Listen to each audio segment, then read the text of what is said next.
will deliver to the community. So just keep that in mind. And when you guys go to the polling station, no one will know who you voted for. They won't know if you voted for the PUP, the UDP, or the Belize Progressive Party. Only you will know who you vote for. So please give the Belize Progressive Party a chance and see what they will do. You won't know how it feels to walk from here to that school unless you walk from here to that school. So you won't know what the Belize Progressive Party have in store unless you give them a chance. So let's give them a chance and see what they have. And to talk about the Belize Progressive Party, I bring to you no other than Mr. Bobby Lopez. Round of applause, please. Thank you, MC. I want you all to repeat after me. Please, I want to hear everybody. 8867. One more time now. 8867. Harder. 8867. I gotta hear it now. 8867. Folks, it's 8867 today. 8867 tomorrow and 8867 forever. Yeah. This is the only party that will not sacrifice 1 inch.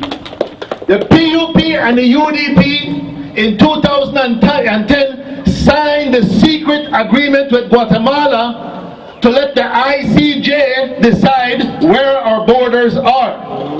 And if you vote for them, that's where we will end up. At the ICJ, a bunch of English lawyers and from Europe and what have you gonna decide, you know what? The border should be at the Cebu. And guess what? That's what it will be, and you all will become Guatemalans. You want that? No! I don't hear you. You want that? No! Good. Folks, we don't know Johnny come lately. This is my 6th election I'm running in. And I've never voted for the red or the blue. My first vote was for the NABR. Because you might not know, in 1991, 10 years after we got independence, Mr. Golson left the UDP. He did not die a UDP. And why did he leave? These were his very words. He said Belize needs a third party because the two parties are corrupt from top to bottom. They are not concerned about the ordinary Belizean. And they intend to create a two-party dictatorship. And that's what we have today. But why did he leave? It was not only about corruption. He left because it was the PUP and the UDP in 1991 that signed together and agreed for the Maritime Areas Act.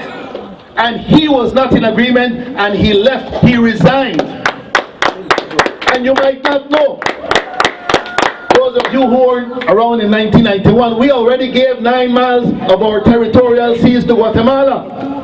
And every weekend, you can ask Brother Will and those who see the Guatemalans in their big $1 million yachts going to the Snake Keys and the Zapodilag Range and enjoying our islands and our fish. That's happening probably right now. We gave, and it was the blue and the red that gave 9 miles of our territorial sea, and all we have in front of Toledo right now is 3 miles. You want more of that? No! Because you might lose half your country if you vote for the red or blue again. Thank you. Guys, this is now the first time in the history of Belize since 1981 that we have a national party. Yay! Yesterday, I was in Corozal, meeting with the 4 candidates running for Corozal. Lucilio Tech, Roy Rodriguez, Edna Diaz, and Hector Palomo. They are standing up because they have had enough and they want a new change. But a change with a difference, not flipping from red to blue and red to blue. Green. I met with the candidates in Orange Walk. We have a brave doctor who has stepped up. He worked 16 years for the government. And he said it's nothing but corruption and negligence because they don't care about you. When you come there, they don't even have the medicines to give you. Then I want to do it. Okay, exactly. You want more of that? No. Our wives are dying when they have children. No wife should die at this day and age just to have a child. No, man. We've had enough. We've had enough. And I went on from Corozal to Orange Rock to Belize City as the national campaign manager, meeting with the candidates, and I want to tell you what's here today. I am running for San Pedro and Kikaka, known as Belize Rural South. I've run there 3 times. Alright? I've run in Belmopan 3 times. And I want to show you a short history because you think it's not possible. My dad stood up in 1998 at the age of 73 to run independent. We thought he was crazy. We said, Pop, why in the world would you want to do that? He said, for all my life I've been voting for the lesser of 2 evils, and it's still evil. Because when you vote for the lesser of 2 evils, you still vote for evil. So he said, at the age of 73, he said, I don't know if I will live to 78 for the next election. So I want to vote for myself. He never did campaign, he never did do anything, he never spent a copper except his $200 for nomination day. He got 11 votes, his family and a couple friends. But guess what? He inspired a bunch of us in Belmopan that say, this old man could understand. What we need to do? What are we doing for our generation? And we stood up in Belmopan, 2 of us after that in 2000. And we got 600 odd votes. And we stood up in, 4 of us stood up in 2003. And we got 1,500 odd votes. And then we stood up 7 in 2006, and we carried up to 3,000 odd votes. And in 2009, we beat the PUP. That is history. History has recorded that the movement that started with one 73-year-old man with 11 votes beat the PUP with 5,110 votes in 2009. And then we realized we can win when the people are ready for the win. But you have to be ready. You have to reach a point where you have to say, I have had enough. And if you don't reach that, because God allowed the people to suffer, okay? Listen, in the Bible, guys, the journey from Egypt to the promised land was 4 days. But because they were stubborn, but because they didn't believe, because they didn't have faith, they ended up 40 years. 40 years wandering all over the place to try to find the promised land. Yes. The promised land is right here. On November the 4th, you can take ownership of the promised land. But you want to suffer more? Vote for the red and blue. Because guess what? We will be right back here afterwards. And you say you had enough? Moria picked the dead. Moria, one mother's dead. You want more suffering? You decide. So I'm telling you on November the 4th, with the stroke of your pencil, and before only the Almighty God, you put that check mark. We don't vote with the X, guys. I want to see how many of you like get X when you go to school. How many of you like when the teacher put X, X, X, X? How many? I want to see one. The law says you shall place a mark in the box. In our movement, we vote with the check mark because it's the correct thing to do. How many of you like it correct? When you see the correct, you feel good. When you put the correct mark in that box, it makes you feel good because you're voting for, you're not voting against. Yeah. Yes.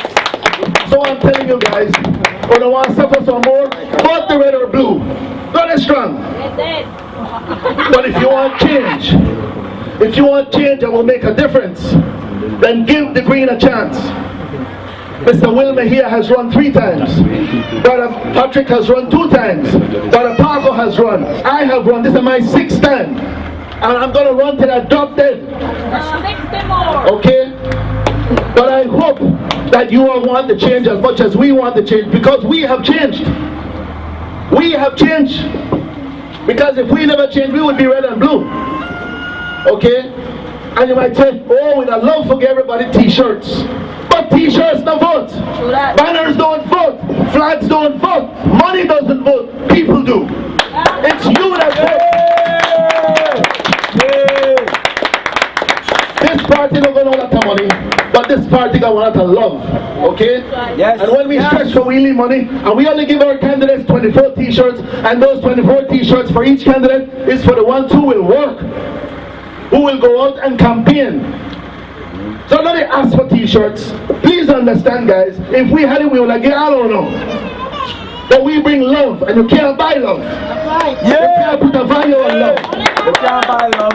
I'm coming all the way from San Pedro, all the way from Corozal yesterday, to be here with you all because we love you. My great-grandmother was a Kokum. You want to know how all of we mix up? My great-grandfather was an Englishman, George Andrews, who came to this country as a young boy and married an Indian girl called Kanuta Kokum. You ever see along the road one place named Mamanut?